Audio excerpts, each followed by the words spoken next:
The Yampa River Leafy Spurge project started when the Friends of the Yampa and the Parrot heads had this float from Dorsey Beach to South Beach. And that 15-mile reach, it was obvious to all of us that this large infestation of leafy spurge is impacting the Yampa River. We have basically 3 goals. One of them is do the research to find out how do we deal with leafy spurge in a riparian area. The second one is our outreach to the private landowners along the river. And it's just not on their productive lands, but it's also on their surrounding lands, their irrigation ditches and the lands along the Yampa River. Our third one is to treat, to manage, to eradicate this leafy spurge. One of the main reasons we're trying to pursue this project is to find a management technique.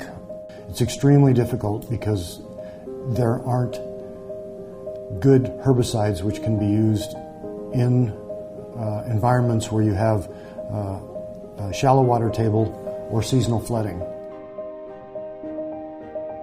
The opportunity that I had to float down the river, which was sponsored by the River Legacy Group, I got to tell you, that was a huge opportunity for me to get down and be part of the river. I don't think I had ever in my whole life, as I can recall, ever floated in the river. So when this opportunity came up and I was invited, I jumped on it because I thought this was a good time for me to learn about some of these issues that the county faces. And so I thought I wanted to be educated on leafy spurge, and obviously it didn't take long to figure out what the leafy spurge plant actually looked like.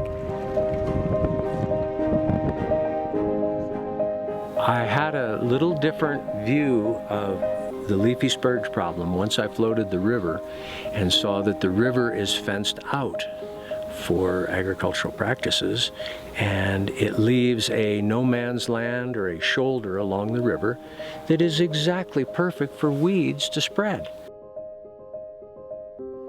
These areas are not only difficult to access, they're going to be difficult to revegetate. Dinosaur National Monument zeroed in on about 20 species that we're really concerned with. Leafy spurge is on that list because it's an extremely aggressive species. It's a Eurasian species that came here probably by accident sometime in the last 100 years, and in Dinosaur it's establishing now along the river corridor on the Yampa River and on the Green River below the confluence at Echo Park.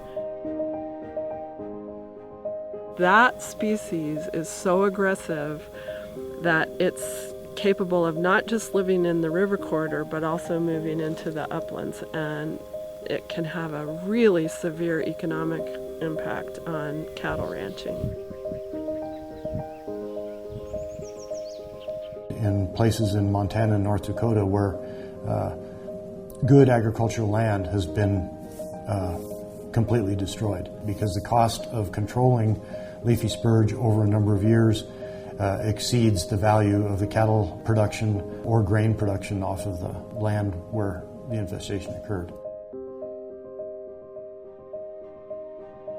I'm glad to see him start on this because it's probably gotten away from us more than any other weed.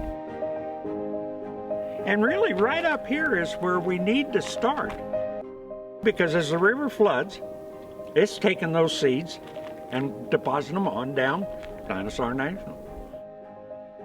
I can work on the 47 miles of the Yampa River that are within the park boundary, but part of the long-term strategy needs to be working with partners upstream. There are effective biocontrols. There are several species of flea beetle which are good controls, sheep grazing or goat grazing. Biological control is the gold standard because they're out there, they do the job. The cost, the chemical cost now of chemical control is so prohibitive that a lot of ranchers just can't afford to do it. It's really important to try to identify those outlying populations or blooms of a plant like this and try to stomp them out when they're small and they're manageable. With weeds, it's got to be a community thing. I mean, people have all got to work together on it. What we want a partnership. I mean, landowners are always looking with agencies and other entities to partnership with because they can't absorb the cost of some of these things themselves. No single government agency or group of concerned citizens can tackle the entire problem. It's really going to take cooperation from all of the landowners, all of the managing agencies to effectively do this, because the timing of treatments, even if we get a solution to treat it, the timing is going to be so essential that it's going to take a lot of efforts at one given time. It behooves all of us. I, for one, I want to leave a legacy for my kids and for grandkids of a healthy ecosystem, productive ag ground. To do that, there's going to have to be some resources. There's quite a role for county governments, for the state government, the weed program, to help to try to get the funding and the wherewithal, even the understanding of how to approach this problem so that we can do it. It's going to take everybody working together. We need to be educated. We need to educate our partners. We got to find out where our resources are and who can help contribute to that in order to help mitigate this. Whether it's for agriculture or recreation or simple tourism, there's a reason to stop the weeds. It's a big task that's ahead. So the time to act, it's right now. It's yesterday. We all realize leafy spurge isn't going to disappear, but it can be managed.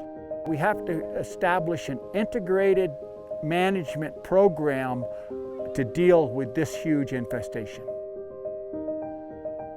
It's an attitude, it's a land stewardship attitude, but at the end of the day, you need to grab the reins and go.